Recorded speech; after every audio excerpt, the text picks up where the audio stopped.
కుమారస్వామి నేతృత్వంలోని కాంగ్రెస్ జేడీఎస్ సంకీర్ణ సర్కార్కు ఇద్దరు స్వతంత్ర ఎమ్మెల్యేల మద్దతు ఉపసంహరణతో కర్ణాటక రాజకీయాల్లో మొదలైన రాజకీయ వేడి కొనసాగుతోంది.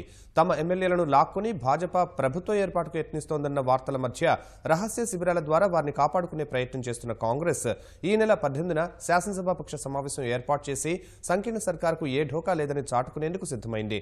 అటు ఎమ్మెల్యేల బేరసారాలకు యత్నిస్తున్నామన్న కాంగ్రెస్ జేడీఎస్ ఆరోపణలను తోసిపుచ్చిన భాజపా అంతర్గత సమస్యలను పరిష్కరించుకోలేక తమపై విమర్శలు చేస్తున్నారని మండిపడింది.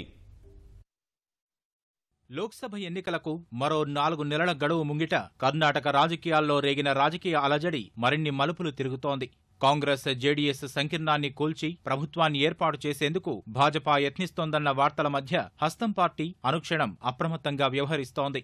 ఇప్పటికే ఇద్దరు స్వతంత్ర ఎమ్మెల్యేలు కుమారస్వామి సర్కారుకు మద్దతు ఉపసంహరించగా కాంగ్రెస్ ఎమ్మెల్యేలపై కూడా భాజపా వలవేస్తోందన్న వార్తల నేపథ్యంలో వారిని ముంబై, హర్యానాల్లోని రహస్య శిబిరాల్లో ఉంచి కాపాడుకుంటోంది. 224 మంది సభ్యులున్న కర్ణాటక శాసనసభలో ప్రస్తుతం జేడీఎస్ కాంగ్రెస్ ప్రభుత్వానికి 120 మంది మద్దతు ఉండగా స్వతంత్రుల మద్దతు ఉపసంహరణతో ఆ సంఖ్య 118కి చేరింది. అయితే సాధారణ మెజార్టీకి ఇంకా 5 సభ్యులు ఎక్కువగానే ఉన్నందున కుమారస్వామి సర్కారుకు వచ్చిన ఇబ్బందేమీ లేదు. ఆపరేషన్ కమల్లో భాగంగా 4-5 ఎమ్మెల్యేలు భాజపాతో సంప్రదింపుల్లో ఉన్నారన్న వార్తల మధ్య శాసనసభ్యులను కాంగ్రెస్ రహస్య ప్రదేశానికి తరలించి కాపాడుకుంటోంది. తమ ఎమ్మెల్యేలు ఎవరూ చేజారలేదని చాటుకునేందుకు కాంగ్రెస్ ఈ నెల 18న శాసనసభాపక్ష సమావేశం ఏర్పాటు చేసింది. సంకీర్ణ ప్రభుత్వం మరింత స్థిరంగా ఉండేందుకు పలువురు మంత్రులు పదవీ త్యాగం చేసేందుకు కూడా సిద్ధమైనట్లు సమాచారం. ఈ అంశంపై గురువారం జరిగే సీఎల్పీ భేటీలోనే నిర్ణయం తీసుకోనున్నారు. కుమారస్వామి ప్రభుత్వానికి వచ్చిన ముప్పేమీ లేదని, సంకీర్ణ సర్కార్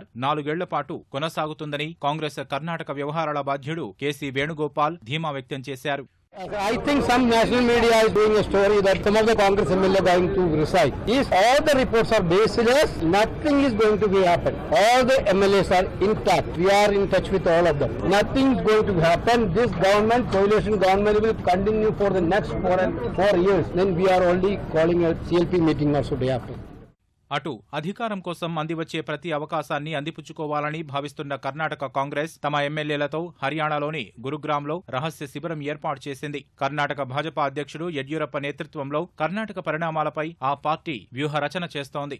అటు తాము ఎమ్మెల్యేలను లాక్కొని ప్రభుత్వ ఏర్పాటుకు యత్నిస్తున్నట్లు కాంగ్రెస్ జేడీఎస్ చేసిన ఆరోపణలను భాజపా ఖండించింది. తమ అంతర్గత విభేదాలను కప్పిపుచ్చుకునేందుకు భాజపాపై విమర్శలు వేస్తున్నారని ఆరోపించింది. కాంగ్రెస్ జేడీఎస్ మధ్య అపవిత్ర పొత్తే తాజా పరిణామాలకు కారణమని భాజపా విమర్శించింది. అటు గురుగ్రామ్లోని భాజపా ఎమ్మెల్యేల శిబిరం వద్ద యువజన కాంగ్రెస్ కార్యకర్తలు నిరసన ప్రదర్శన చేపట్టారు.